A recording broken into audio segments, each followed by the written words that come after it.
क्या स्वर्गदूत सच में होते हैं या फिर ये सिर्फ कहानियों और फिल्मों में ही नजर आते हैं? बाइबल स्वर्गदूतों के बारे में क्या कहती है? बाइबल बताती है कि जब जब परमेश्वर धरती पर कुछ करता है तो वो अपने स्वर्गदूतों को भेज कर करता है।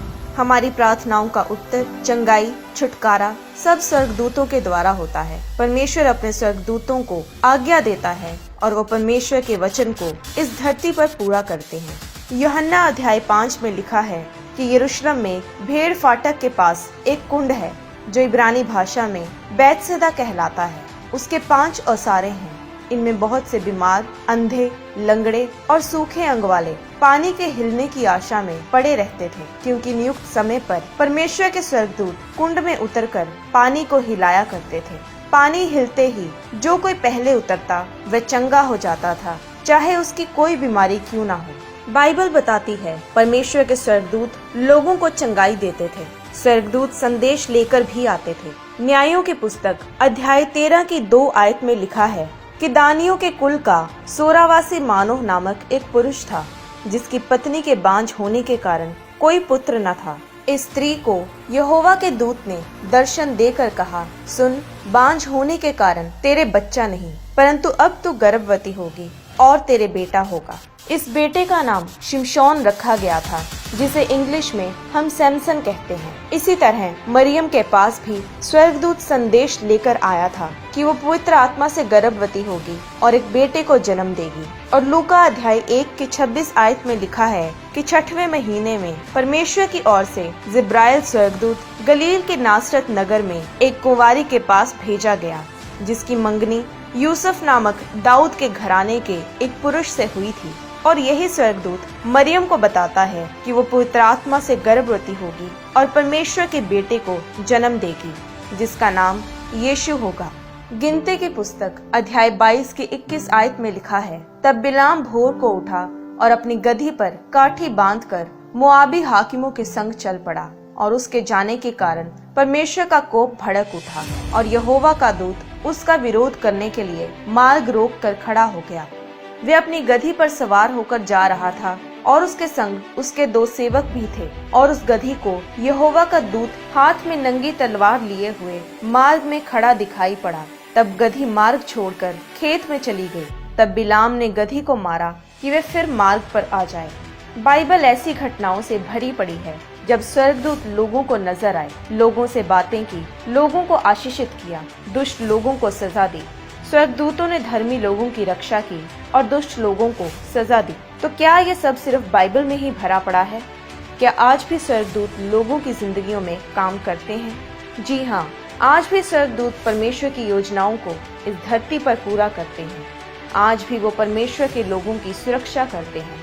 इब्रानियों की पुस्तक अध्याय 1 के 14 आयत में लिखा है कि क्या सब स्वर्गदूत सेवा टहल करने वाली आत्माएं नहीं हैं, जो उद्धार पाने वालों के लिए सेवा करने को भेजी जाती हैं। दानियल की पुस्तक अध्याय 10 की 14 आयत में स्वर्गदूत ने दानियल से कहा, और अब मैं तुझे समझाने आया हूँ कि अंत के दिनों में तेरे लोगों की क्या दशा होगी, क्योंकि जो दर्शन तूने देखा है वह कुछ दिनों के बाद पूरा होगा। स्वर्गदूत आने वाले समय के बारे में लोगों को बताते हैं। इब्रानियों की पुस्तक अध्याय 12 की 22 आयत बताती है कि परमेश्वर के स्वर्गदूत लाखों की तादाद में हैं। अगर स्वर्गदूत आज भी धरती पर परमेश्वर के कामों को करते हैं, तो फिर आज वे लोगों को नजर क्यों नहीं आते? आज लोगों को स्वर्गदूत तो नजर नहीं आते, पर उन्हें भूत प्रेत ही नजर आते हैं, और इसका कारण ये है कि वो विश्वास ही भूत प्रेत में करते हैं। 90% लोगों को पूछोगे तो वो कहेंगे कि उन्हें अंधेरे से डर लगता है, क्योंकि उन्हें हमेशा यही लगता रहता है कि अंधेरे में कोई यहाँ से ना आ जाए या कोई भूत ना उन्हें पकड़ ले। कुछ लोग अपने बेड के नीचे नहीं देखते, क्योंकि उन्हें लगता रहता है कि शायद बेड के नीचे कोई भूत या चुड़ैल है। वो अपने आप को बिस्तर में छुपाए रखते हैं। कभी ऐसा क्यों नहीं सोचते कि भूत की बजाय, शैतान की बजाय वहाँ स्वर्गदूत है। मेरे कमरे में परमेश्वर के स्वर्गदूत हैं। कमरे के बाहर, ऊपर, नीचे, सब जगह परमेश्वर के दूत हैं। लोगों को भूत चुड़ैलें इसलिए नजर आते हैं क्योंकि वो इनमें विश्वास करते हैं और आशा लगा कर रखते हैं, एक्सपेक्ट करते हैं कि हाय यहाँ पर भूत है, वहाँ पर भूत है, और होता भी ऐसा ही है। उन्हें भूत ही नजर आते हैं। अगर आप स्वर्गदूतों को देखना चाहते हैं तो विश्वास करना शुरू करें कि परमेश्वर के दूत मेरे आसपास में मेरी सुरक्षा के लिए मुझे घेरे रहते हैं। मेरे आगे मेरे पीछे स्वर्गदूत रहते हैं। जब मैं अकेला रास्ते में जा रहा हूँ तो मैं अकेला नहीं हूँ, बल्कि परमेश्वर के दूत मेरे साथ हैं। याद रखें, आप एक विश्वासी हैं। विश्वास करने वाले को विश्वासी कहते हैं। हम यीशु मसीह पर विश्वास करने से धर्मी गिने जाते हैं। अगर आप परमेश्वर के दूतों में विश्वास नहीं रखते कि वो हमारे जीवन में काम करते हैं, तो आप उन्हें कभी देख नहीं पाएंगे। अगर आप यीशु मसीह के दूसरे आगमन पर विश्वास नहीं करते कि यीशु मसीह दोबारा इस धरती पर अपनी कलीसिया को लेने आएंगे, यानी कि अगर आप रैप्चर में विश्वास नहीं करते, तो आप रैप्चर में परमेश्वर के साथ नहीं जा पाएंगे। हमारा जीवन विश्वास पर टिका है, इसलिए परमेश्वर के कामों पर विश्वास करना शुरू करो ताकि आप उसके कामों को अपने जीवन में देख पाओ। आज मीडिया ने लोगों के दिमाग को नेगेटिव बातों से भर दिया है। बचपन से ही बच्चे डरावनी फिल्में और कहानियां देखते हुए बड़े होते हैं और यही चीजें उनके दिमाग में बैठ जाती हैं। दुष्ट आत्माएं हॉरर फिल्में देखने से लोगों के अंदर आती हैं। किसी भी टीवी चैनल पर, इंटरनेट पर स्वर्गदूतों के बारे में कम और भूत प्रेतों के बारे में ज्यादा दिखाया जाता है और इसीलिए लोग सही सोच ही नहीं पाते। वो हमेशा गलत ही सोचते हैं और इस तरह शैतान लोगों के जीवन में दाखिल होता है। जो लोग हॉरर मूवीज बनाते हैं वो बताते हैं कि जब फिल्म्स की शूटिंग चल रही होती है तो कई बार उनके फिल्म सेट पर ही अजीब से डरावने काम होते हैं। एक्टर्स की लाइफ डिस्टर्ब हो जाती है। ऐसा क्यों? क्योंकि जब आप ऐसे गलत शैतानी कामों में इन्वॉल्व होते हैं तो फिर शैतान और उसकी शक्तियां आपके जीवन में काम करती हैं।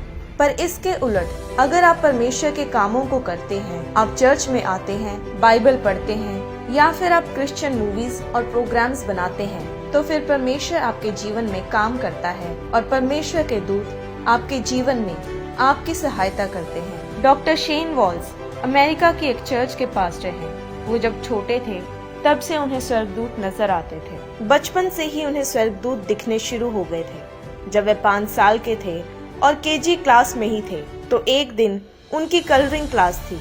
उस वक्त उनके सामने उनका क्लासमेट बैठा था।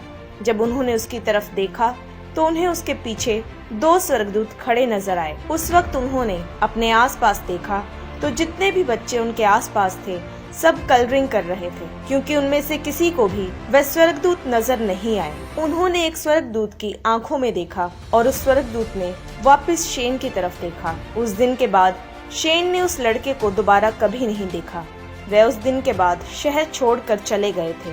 पर शेन ने कहा कि उन स्वर्गदूतों का वहाँ होने का कोई खास मकसद था और इस बात को परमेश्वर ने शेन का विश्वास बनाने के लिए इस्तेमाल किया, क्योंकि परमेश्वर शेन को अपने कामों के लिए इस्तेमाल करने वाले थे। बचपन से ही शेन परमेश्वर से प्यार करते थे और जब वे स्कूल में थे तो स्कूल में बच्चे भी उन्हें जीसस जूनियर के नाम से बुलाते थे। पर उनके स्कूल में बच्चों को ये बात पसंद नहीं थी कि शेन परमेश्वर के बारे में स्कूल में बात करे। और एक दिन वे अपने लॉकर में कुछ सामान निकाल रहे थे।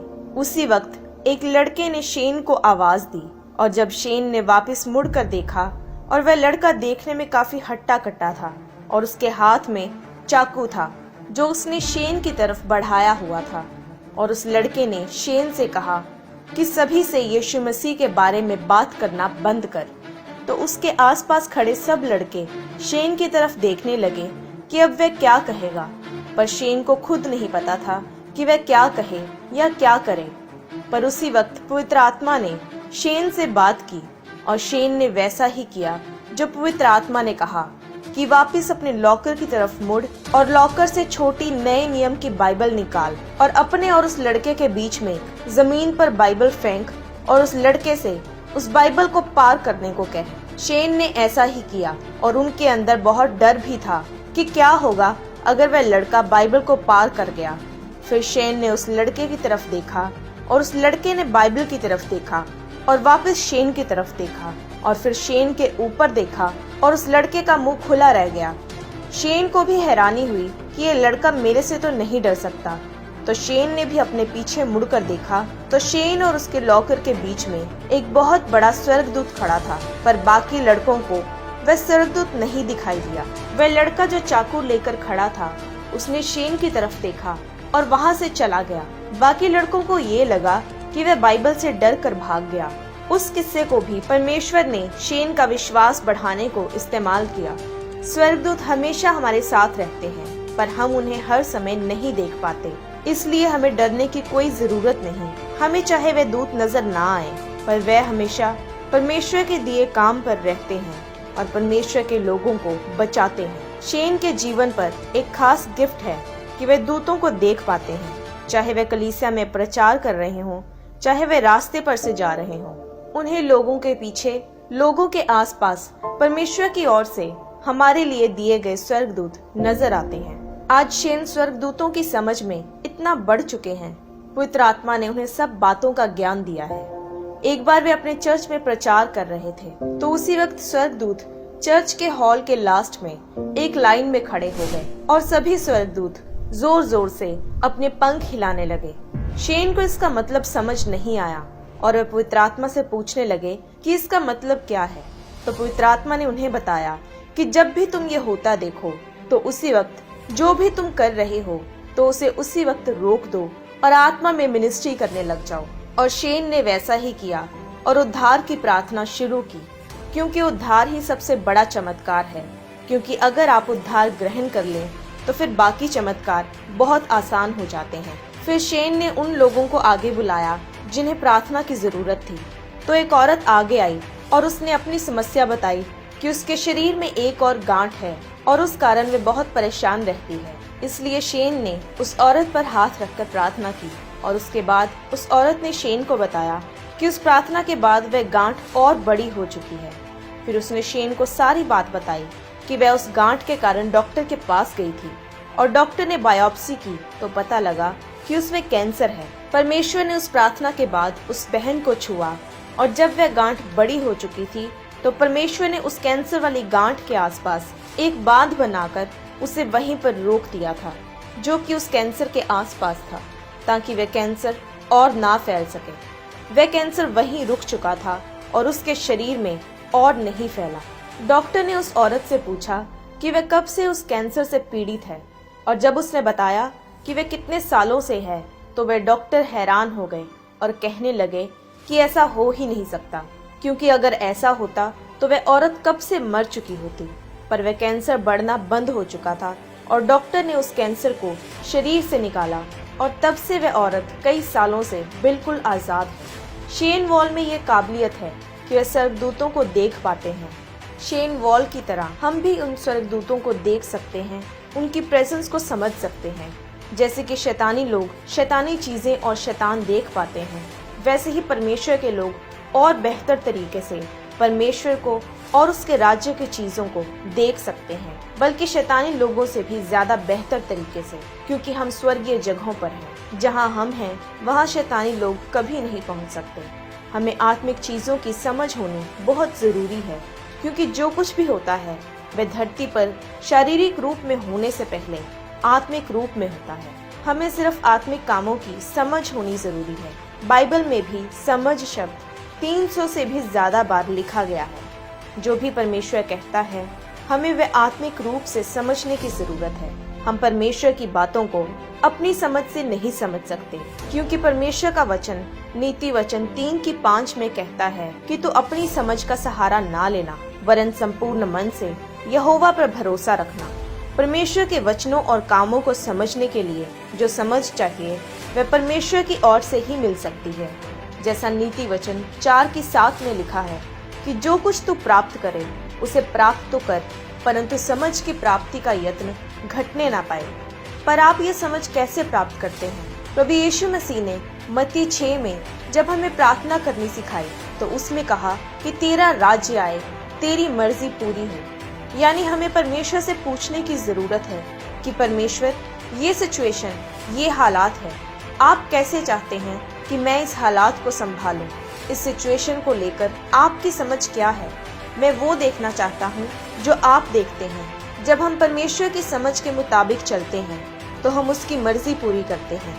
बाइबल के मुताबिक हमें परमेश्वर से पूछने की जरूरत नहीं है कि परमेश्वर, क्या तू मुझे समझ देगा?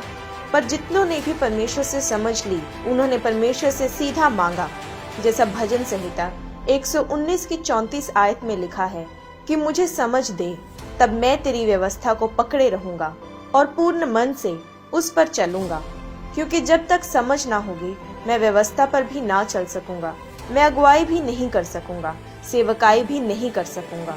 अगर आपके पास ये समझ नहीं है तो आपकी शादीशुदा जिंदगी सफल नहीं हो सकती, आप अपने परिवार में खुश नहीं रह सकते, ना ही आपका कारोबार तरक्की कर सकता है जब तक कि आप परमेश्वर की समझ को ग्रहण नहीं करते, क्योंकि ये समझ ही सफलता की चाबी है।